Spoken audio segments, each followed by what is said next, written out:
Hello everyone, कैसे हैं आप। Welcome to my YouTube channel tube study 1981। तो आज हम सॉल्व करने जा रहे हैं क्लास 10 कोऑर्डिनेट ज्योमेट्री का एक very important question. It is very important from examination point of view. So without wasting time let's start it. So what is the question? The question is if D is equal to -1/2, 5/2, D given है, E given है, F given है। क्या है ये? Are the midpoints of the sides of triangle A B C, then find the area of triangle A B सी। क्या है? किसी triangle A B सी के हमें मिड पॉइंट्स गिवन है और हमने क्या करना है, उस ट्राइंगल का एरिया फाइंड आउट करना है। तो चलिए शुरू करते हैं। मान लो ये ट्राइंगल ए बी सी है। हमने क्या लेट कर लिया कि let D is the mid point of B C, let E is the mid point of C A and F is the mid point of A B. ये हमने consider कर लिया। अभी हमें सेक्शन फॉर्मूला के लिए x1 y1 सबकी value चाहिए होती है। ए के कोऑर्डिनेट्स चाहिए, बी के चाहिए, सी के चाहिए, जो नहीं है तो हमने उनको भी लेट कर लिया। हमने लेट कर लिया a is equal to x1 y1, b x2 y2, c x3 y3। अब जब d होगा mid point of B C, ठीक है, ये हमने लेट किया है। जब d मिड पॉइंट है बी सी का तो यूजिंग सेक्शन फॉर्मूला d के कोऑर्डिनेट्स हमें पता है, बी के हमने कंसिडर कर लिए हैं, लेट कर लिए हैं, सी के भी लेट कर लिए हैं, और मिड पॉइंट है तो रेशियो क्या होगी? 1:1 होगी। इसलिए m1 भी 1 हो जाएगा, m2 भी 1 हो जाएगा। ठीक है, अब हम सेक्शन फॉर्मूला को यहाँ अप्लाई करेंगे। d इज इक्वल टू क्या फॉर्मूला है? m1x3 plus m2x2 upon m1 m2। पहले हम x के अकॉर्डिंग वैल्यू पुट करेंगे। तो x d का x कोऑर्डिनेट क्या है? -1/2 हमने पुट किया। यहाँ हमने वैल्यूज पुट की। ठीक है, तो हमें यहाँ एक इक्वेशन मिलेगी जो कि है x3 plus x2 is equal to -1। इसको सॉल्व करने पर हमें एक इक्वेशन मिल गई है जिसको हमने लेट कर लिया कि ये फर्स्ट इक्वेशन है। इसी के d को मिड पॉइंट कंसिडर करते हुए हमें y की भी एक इक्वेशन मिलेगी। तो हम फॉर्मूला क्या लगाएंगे y के लिए?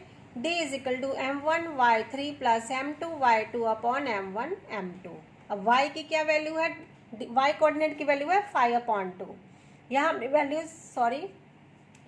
वैल्यूज पुट की तो हमें एक इक्वेशन मिल गई which is y3 plus y2 is equal to 5। इसको हमने कंसिडर कर लिया इक्वेशन नंबर 2।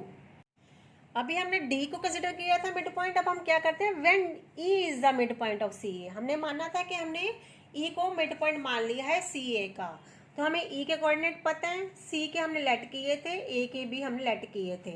मिड पॉइंट है तो m1 1 होगा, m2 भी 1 होगा। तो हम सेक्शन फॉर्मूला को यूज करेंगे। E किसके इक्वल हो जाएगा? m1 x3 plus m2 x1 upon m1 f2। तो E का x कोऑर्डिनेट 7 है। यहाँ हमने वैल्यूज पुट की तो हमें इक्वेशन मिली x3 plus x1 is equal to 14, जिसको हमने कंसिडर कर ली इक्वेशन नंबर 3। इसी तरह हम E को मिड पॉइंट मानते हुए y की इक्वेशन भी फॉर्म करेंगे। तो E is equal to m1 y3 plus m1 y1 upon m1 m2। हमने यहाँ y के कोऑर्डिनेट्स की वैल्यू पुट की इस इक्वेशन में। E क्या y कोऑर्डिनेट है 3, तो हमें y की इक्वेशन मिली y3 plus y1 is equal to 6, जिसको हमने कंसिडर कर लिया इक्वेशन नंबर 4। अब हमने क्या किया था? हमने f को मिड पॉइंट कंसिडर किया था ऑफ ए बी। ठीक है, जब when f is the mid point of A B तो हमें f के कोऑर्डिनेट्स पता है, a के हमने लेट किए थे, b के भी लेट किए थे। मिड पॉइंट है तो m1 1 m2 1। अब यहाँ भी हम x और y की इक्वेशन फॉर्म करेंगे। तो f के लिए फॉर्मूला क्या है? m1 x2 plus m1 x1 upon m1 plus m2। Values put की तो हमें इक्वेशन मिली x2 plus x1 is equal to 7। ऐसे ही हमने y के लिए भी किया।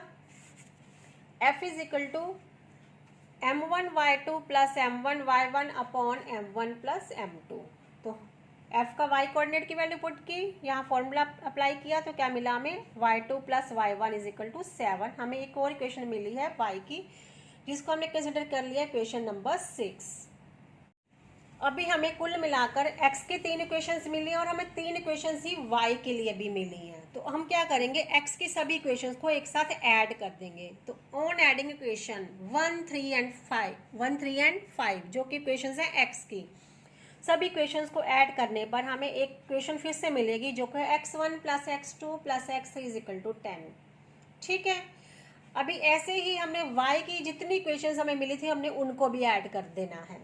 ऑन एडिंग इक्वेशंस 2, 4 एंड 6 जो सभी के y की इक्वेशंस हैं, y की सभी इक्वेशंस को ऐड करने पर हमें मिला y1 plus y2 plus y3 is equal to 9। हमें एक और इक्वेशन मिल गया जिसको हमने कंसिडर कर लिया इक्वेशन नंबर 8। अभी हमें चाहिए क्या है, area of triangle find out करने के लिए x सभी की वैल्यूज चाहिए, x1 x2 x3 y1 y2 y3। लेकिन हमें इक्वेशंस मिली हैं तो हम क्या करेंगे, हमें x1 x2 x3 की वैल्यू निकालने के लिए हम क्या करेंगे, on subtracting equation 1 from equation 7 जो x की इक्वेशंस को ऐड करने पर हमें जो एक इक्वेशन मिली थी उसमें से हम x की फर्स्ट वाली इक्वेशंस को पहले माइनस करेंगे, सब्ट्रैक्ट करेंगे। तो x1 plus x2 plus x3 में से x2 x3 माइनस हुआ तो हमें मिला x1 इज इक्वल टू 11। ठीक है, ऐसे ही हम x की जो इक्वेशन ऐड करने पे जो मिली थी उसमें से हम इक्वेशन नंबर जो 3 थी x की उसको माइनस करेंगे। ठीक है, x1 plus x2 plus x3 equation number 7 form हुई थी उसमें से हमने इक्वेशन नंबर 3 माइनस कर दी जो x की है। तीनों इक्वेशंस को हम एक एक करके माइनस करेंगे। तो इसको माइनस किया तो हमें x2 की वैल्यू मिलेगी विच इज -4। अब हम ऐसे ही इक्वेशन नंबर 5 जो कि x की इक्वेशन है उसी को इक्वेशन नंबर 7 में से माइनस करेंगे।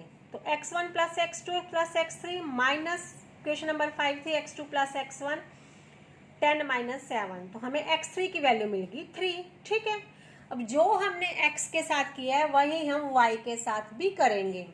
जो हमें y की इक्वेशंस को ऐड करने पर एक इक्वेशन मिली थी उनमें से 1 बाय 1 y की तीनों इक्वेशंस को माइनस करेंगे, सब्ट्रैक्ट करेंगे, 1 बाय 1 करेंगे। तो हमें y1 की वैल्यू मिलेगी 4, y2 की वैल्यू मिलेगी 3, y3 की वैल्यू मिलेगी 2। अब हमारे पास सभी वैल्यूज हैं x1 x2 x3 y1 y2 y3 सबकी वैल्यूज हमें मिल चुकी हैं। अब हम area of triangle find out कर सकते हैं। जब हमें वैल्यूज मिल गई हैं तो हमने ए को कंसिडर किया था x1 y1, बी को x2 y2, सी को x3 y3। वो वैल्यूज हमने यहाँ पुट कर दी हैं तो हमें ए के कोऑर्डिनेट्स ए बी और सी के तीनों के कोऑर्डिनेट्स मिल चुके हैं। अब area of triangle ABC, area of triangle ABC का क्या फॉर्मूला आता है, 1/2 x1 y2 minus y3 plus x2 y3 minus y1 plus x3 y1 minus y2। इन वैल्यूज को हमने यहाँ पे when we put all this values, जब हमने इन सब वैल्यूज को पुट किया तो हमें एरिया ऑफ ट्रायंगल मिल गया विच इज 11। ठीक है, और यही हमने फाइंड आउट करना था। Hope this video is helpful to you, keep watching. और आप मुझे बताएं आप क्या चाहते हैं कि मैं कौन से चैप्टर या कौन से क्वेश्चन की वीडियो अपलोड करूं। Please mention in the comment box. और आपको ये वीडियो कैसी लगी आप ये भी बताएं मुझे। Thank you so much.